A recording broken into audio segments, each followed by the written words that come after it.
My parents have an unusual relationship style that works for them. They rarely hug or kiss, but their marriage seems peaceful. My younger sister recently returned from college with new, unusual ideas. She told me and our parents about them and expressed a desire to show the project she had done in class. Although I wasn't interested, my mom supported her and we all gathered in the living room. My sister presented a slideshow that abruptly ended with the phrase, "Mom is a cheating witch." This left my mom confused and my father, overcome with grief, started yelling at her. At that moment, my mind was completely blank. My sister continued to argue with my father, and I learned more about my parents' lives than I wanted to know. She then showed what she called evidence, a blurry picture of mom in a car with a man in a baseball uniform. The sister also claimed that mom had started spending more time on her appearance, buying flowers, and going through the trash for evidence. But she was wrong. The man in the car with mom was my dad, which was obvious to anyone who would examine the photo more closely. Our parents were just trying to have fun, since we weren't kids anymore and the house was often empty. Now my sister complains that her parents have become cold to her, especially my father, who had never been indifferent to her before and now makes sarcastic remarks. Mother quickly forgave her, but father is angry because of her disrespect for mother. Mom is now paying attention to dad's behavior, believing his anger and aloofness to be unfair. I told my sister that it was her own fault. She cried. The whole family found out about her stunt when she decided to send them a slideshow. Some argued that I had acted stupidly because the sister had acted out of love for her father. She's still young. I, on the other hand, according to some, acted wrongly in disclosing the information. My sister took the initiative, and this led to my parents taking a cold attitude towards her. This was after her accusations of cheating on my mom. However, the man in the car with my mom was really my dad. That was one of the funniest things I've ever read. You're not an idiot. I understand your mom perfectly. She should have told her daughter, I've been in a totally romantic relationship with this guy since I started dating your dad. You exposed me 30 years later, and I'm still in love with this guy, honey. He's your biological father, by the way. Perhaps your sister should reconsider her career choice if she's thinking about detective work. Yes, she saw a picture of her dad in a baseball cap and declared that she had never seen the man in her life. It's just like when dad shaves his beard and his kids start crying and running away. It shocks me how easy it was for her to call her mother a cheater. Even if your mother did cheat, how could you reveal such cheating in such a horrible way? Making a slideshow and showing it to everyone is not love. That's theatricality and drama, and she was wrong. So she set this whole thing up to embarrass and shame your mom. When it turns out that your mom did nothing wrong, I would be upset if I were your parents. Your sister is in trouble. It was abnormal and unreasonable. It was like she wanted to create a show, recreate a soap opera, and didn't care about your parents' feelings. If I found out my mom cheated, I would definitely talk to her first. I would ask her to tell my dad, and if she didn't, I would approach my dad privately. I would be there for him. In the PowerPoint, you could give reasons why your sister did wrong. If your sister is angry, you could say that this is how she thinks you should have revealed the news, showing love. You told her the obvious truth. The consequences of her actions were serious. She made a huge mistake. This was not the right way to handle it. I wonder if she recorded this somewhere for some sort of TikTok reaction video? Next story. My two oldest children are in college and working part-time at the same time. They live at home with us. We cover their tuition insurance and almost all expenses except personal spending money. I own a small construction firm. I have a crew of 15 people, including my son. Lately, we have been doing mostly roofing work. My son's duties include removing old shingles and picking up material that didn't make it into the container. He also prepares the roof for new installation and provides the workers with nails and other materials. It's hard and responsible work, so his pay is about $25 an hour. My daughter works as a cashier, mostly at self-service checkout counters, and gets about $15 an hour. This past weekend, my son bought his girlfriend a new iPhone as a Valentine's Day gift. He also planned a dinner at an expensive restaurant. This caused my daughter to wonder where he got the money from. After learning about her brother's salary, she reacted with annoyance. My son has been working with me for about 4 months, but my daughter has never shown any interest in our activities or his earnings. Her reaction was unexpected. The past week has been marked by an argument in our home. Daughter thinks it is unfair that her brother earns much more than her. I offered her the same hourly rate if she would dare to work with her brother on the roof. However, after one day of work, she refused to continue. Instead of finishing the day's work, she offered to make up the difference in earnings between her and her brother. My wife felt that I should offer my daughter a less demanding job, such as picking up shingles that didn't make it into the containers. I explained that this is a minor job and not worth $25 an hour, which is minimum wage. I told my daughter that she could make as much as her brother, but she didn't want to do the heavy and dirty shingle carrying. Now both women in our house don't talk to me. Last night my wife had dinner with my daughter before my son, and I got home at 6 p.m. and then both went to bed without exchanging a word with me all night. My wife doesn't work, she takes care of the younger kids at home. Our daughter works at the grocery store, not at my company. I have a small construction company with 15 employees. I do my own bookkeeping on the weekends. There are only jobs in the company. Neither of our children are interested in heading up my firm after I retire. Our son was recently accepted into dental school, and our daughter has almost completed her education. The younger children have their own dreams as well. This is an important lesson for both of your children, learning how to earn what they want. Imagine how your son would feel if his sister, who quit the hard work he continues to do, suddenly got everything for free just for being demanding. And how would your daughter behave in a world where no one makes exceptions if you gave in to her demands now? Think about how your daughter would react if she approached strangers with demands she didn't deserve, or if she turned down career opportunities, believing she deserves to start right at the top. Their mother should also be clear about her position in this situation, perhaps even taking part in hard work to understand its value. Your daughter doesn't work for you. She has chosen another employer. You are the only adult here. Some lessons need to be learned, not sitting at home to create unrealistic expectations about the real world.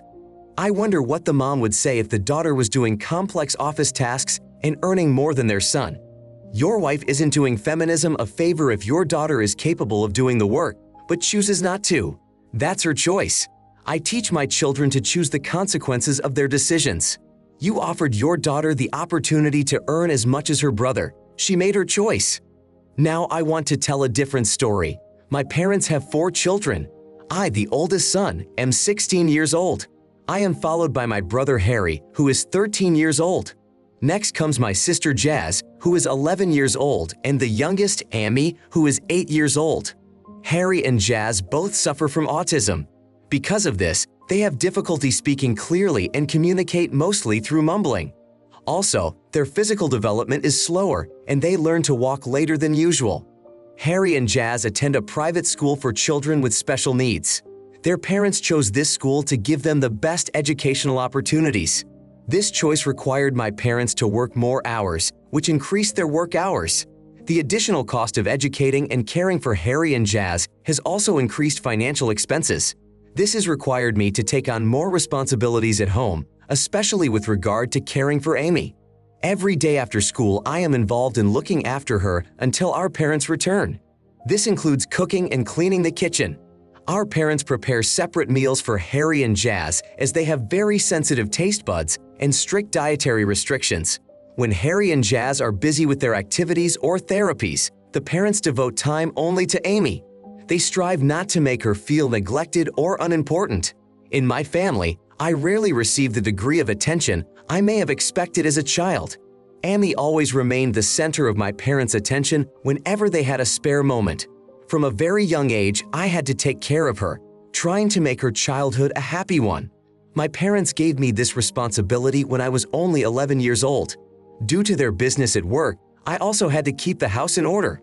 Often, I was the only one doing the cleaning during the week. I had previously tried to convince Amy to help me with simple household tasks, but her parents preferred that she spend more time playing games. Recently, tragedy struck. My uncle and aunt died, and my cousin, who also has autism, ended up in foster care. My parents wanted to take him in, but they needed my help to do so. They asked me to take on even more responsibilities, including all the cooking and grocery shopping. They also informed me of my cousin's difficulties in foster care and his precarious situation after my parents died. My parents decided that I should adjust to caring for 3 children, sometimes 2 of them with special needs, so that they could focus on each child individually during therapies and specialist visits. This made me angry because they were also asking me to watch all 3 children so they could give more time to Amy, who they felt needed it the most.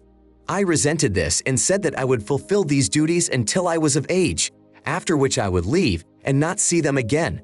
My parents called my anger unjustified and emphasized that sacrifices are necessary when there are many special needs children in the family. You're not an idiot. I'm sorry you're going through such a difficult time. I'm really upset that you are expected to constantly take care of children who aren't even your own. You shouldn't feel guilty for wanting to leave. You also shouldn't feel guilty for your anger or for sometimes neglecting to take care of your brothers, sisters, or cousin. That's not your responsibility, especially when you turn 18. Amy will be a teenager by then. At that age, your parents would start putting you in charge of taking care of the house and the younger kids. It might be a good idea to make a call to Child Protective Services if things get worse in the house. When you turn 18, you might want to reconsider your relationship with your parents if they continue to abuse and neglect you as they have since you were 10 years old. It's a shame that other adults, such as teachers or grandparents, didn't do anything to protect you. Friend, you have to have a real plan to leave at 18. Otherwise, you risk being left in a difficult situation. Don't forget that planning includes making money to ensure your independence. You are not responsible for your parents' choices. However, it won't matter if you don't find a way to leave. My next story. My niece Tina, a young girl, has lived with me since her parents were incarcerated for a 5-year sentence. While serving her sentence, my sister actively pursued self-improvement, even earning a high school diploma through the prison's education program. Keeping in close touch, we communicate through a special app provided by the institution, and I regularly bring her daughter and son to meet her mother. The son resides with his father's brother. We meet monthly for dinner at my mother's house, where once, for my birthday, the whole family presented me with gifts. This time, Tina offered me adoption papers that I never had time to read all the way through. It hit me hard. I couldn't say a word and only nodded silently. I was overcome with shock and bewilderment at the unexpectedness of the suggestion. The plan had always been for Tina to come home. However, my mother and other relatives met the idea with bewilderment, as did my husband, who didn't know how to proceed. No one expected such a turnaround. I realized that financially I would not be able to take on such a responsibility without the support of my grandmother, who would probably turn her back on me if I agreed. Now the thought is hard to even imagine, and I think my daughter and Tina hate me. My son, who is 21, thinks it's just a trend from social media sites like TikTok, and it will settle down eventually. My husband supports me on this issue, and my siblings prefer to stay away. Now my nephew has stopped communicating with his sister. This situation has become a complete mess, and I feel embarrassed. My sister already has a house with a big rent and a job, and my aunt is waiting for her release.